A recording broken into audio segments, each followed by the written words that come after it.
best parks in the country. We are going to be looking for the warmth with this big ridge of high pressure spreading. You had a great weekend in the southeast. It just gets better. The Midwest, temperature-wise, it just gets better. We're going to be warming up all the way to the East Coast and places like New York City and Boston. We are looking at 70s approaching your area this week. Could be one of our top 10 earliest 70-degree days on record there for you in New York and Boston. So let's look at some of the issues, though, that we've had. Despite the fact that it's been mild, you had the spring fever, you had a couple of thunderstorms over the weekend. Yesterday saw these storms in Wisconsin putting down hail that was larger than quarter size. So that'll wake you up, remind you that it's spring too as well, right? Today we are going to see some showers out there, some clouds. So this weather isn't completely enjoyable all the time. We do have some active weather that we're going to have to follow, but of course the temperature side of things is going to be nice and mild. All right, the West has gotten very active as well. Kelly is tracking the rain and maybe some thunderstorms, Kel. It's been raining all weekend long, Jen. We've been tracking it on AMHQ weekend, of course. Los Angeles getting a little bit of a break right now, just cloudy skies. Your temperature is 55 degrees, but I tell you what, we are in for quite a bit of rainfall up and down the Golden State of California. San Francisco, you picked up over 1.25 inches on Saturday, your wettest day, and also yesterday we picked up about 1 inch of rain as well.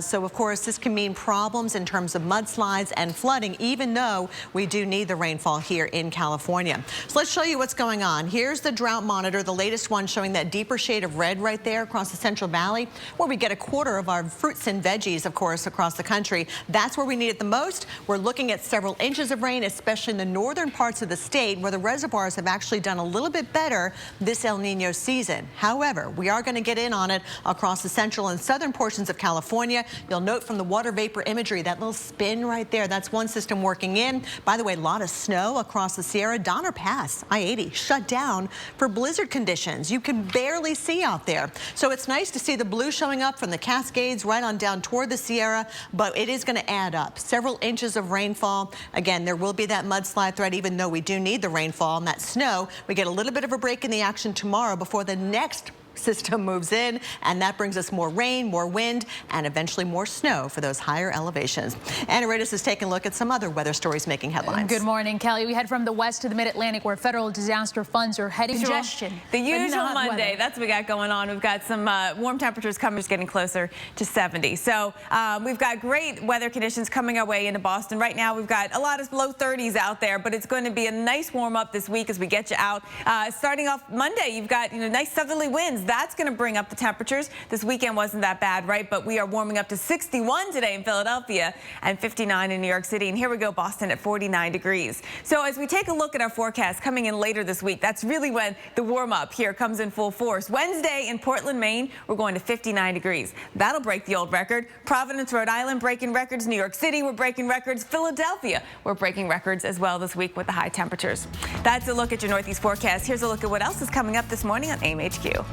Yes. I think, and what we're hoping for is what we call kind of a two-prong rain threat, where we get that initial Arklatex up to Memphis area of rain, then it shifts a little bit towards southern Louisiana and Mississippi. Well, that would be nice if we get that shift, because otherwise getting all of that rain in one spot is going to cause issues. That's huge if we get that shift. The potential in the atmosphere, Jim, is tremendous when it comes to the rainfall. There's a lot of very high water content in the air. Yeah. Here's Memphis. You're about where you should be. I mean everywhere here. Yeah. We're a little below average in Shreveport, but nothing kind of crazy. We're a little bit below average. We could get a month's worth of rain easily in one We're going to be in the sitting. surplus. Pretty high confident forecast there will be in the surplus here. All right, so we're going to, hopefully this will advance along. Here we go. Take a look at the pattern set up. This deep upper level low developing over Mexico is one piece of the story, but the other big piece is, where this moisture is coming from. Yeah, you brought up kind of a phrase that's been cranking out on the internet the other day, this Mayan Express. Tell us about it. Well, I was interested in it, right? I saw it in a discussion from the Weather Service in Memphis. The Maya Express is when you get this moisture plume coming in, from the Yucatan. So you get the Gulf of Mexico and Caribbean moisture, but you also kind of tap a little bit of Pacific moisture because you get that cross flow over Central America. So you just get a tremendous high plume. Mayan influence there in the Yucatan. That's great. I love that, actually. And we like to put a label on things, right? I had never heard of it, so that was really awesome. I think it helps raise awareness. Stalling front out to the west is waves of rain. This will not be just one line of heavy rain, but there will be several of very heavy rain, and that's the problem through here. And the moisture content in the atmosphere really is big. We're looking at some of the numbers, the precipitable water numbers, which will be at near record levels for March, if not record-breaking. So that's going to be a huge part of the story. All right, so storms will initiate I-35 quarter tonight, then the dry line overnight, then they'll march across the state, which really complicates things.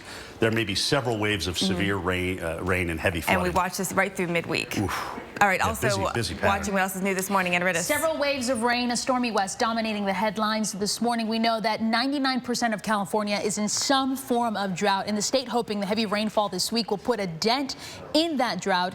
For right now, though, it's too much of a good thing. The night there. I know, exactly. We already have problems on the West Coast trying to get around. Even Donner Pass closed due to blizzard conditions. We got the rain and thunderstorm threat really ramping up tomorrow. Watching Oklahoma, Texas, parts of Arkansas as well, even the chance for tornadoes. Then we've got the heavy rain and flood threat that will continue right through the end of the week as we see more rain in the forecast from Texas stretching on up over toward the Ohio Valley as well. But look at the numbers out ahead of all that. We're 60 in New York, 76 degrees in Atlanta. We continue to have active weather on the West Coast as we look at next weekend, and still some soggy conditions from the Great Lakes moving into the Northeast as we go from Saturday on. Phenomenal amounts of rain. And Jim, I mean, we look at the different types of weather hazards. Flooding is a big one. There are more people killed by flood accidents and issues than there are by tornadoes. But we want to talk about, all of the risks that we are going to be dealing this week. The flood is going to be a huge one, but also dealing with the concern for storms with tornadoes. So we're going to take a look at Torcon, what it means. We give you these numbers a lot. The Torcon is really an assessment of the risk of tornadoes happening within a 50-mile radius.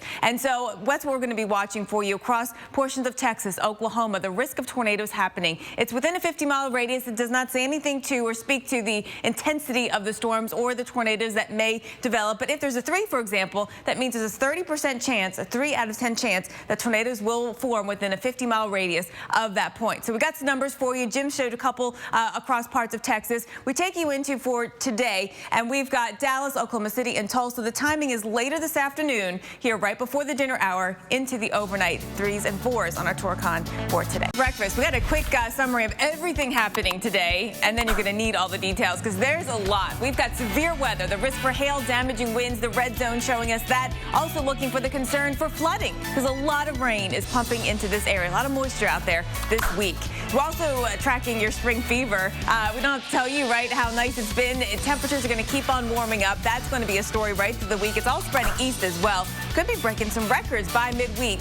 And then the west here. We've got a system right now pushing onshore. Thunderstorms have been a feature for us already today. There's going to be more where that came from this week. Here's Jim Cantori.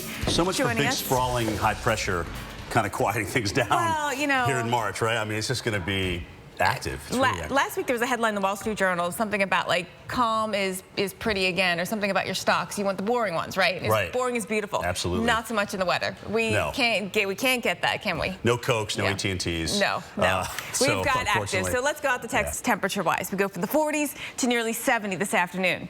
Water temperatures are still a bit chilly, but I think those air temperatures will be warm enough that at least have you head into the pools as we see high pressure continuing to shift ever so slowly to the east, far enough that we sort of get stuck in this warm southerly flow. And so if you're at the beach and if you happen to not get any thunderstorms, you're really looking good. And for the first couple of days this week, you won't get storms along the panhandle. Now, with these days of southerly winds, I will say for beach goers, if you go in, sometimes that increases the rip current risk. So that's going to be something to watch out for this week. But temperatures are going to be phenomenal. We go to 70 today in Nashville, and that's your coolest day this week, 73 by tomorrow, and it's nothing but up from there.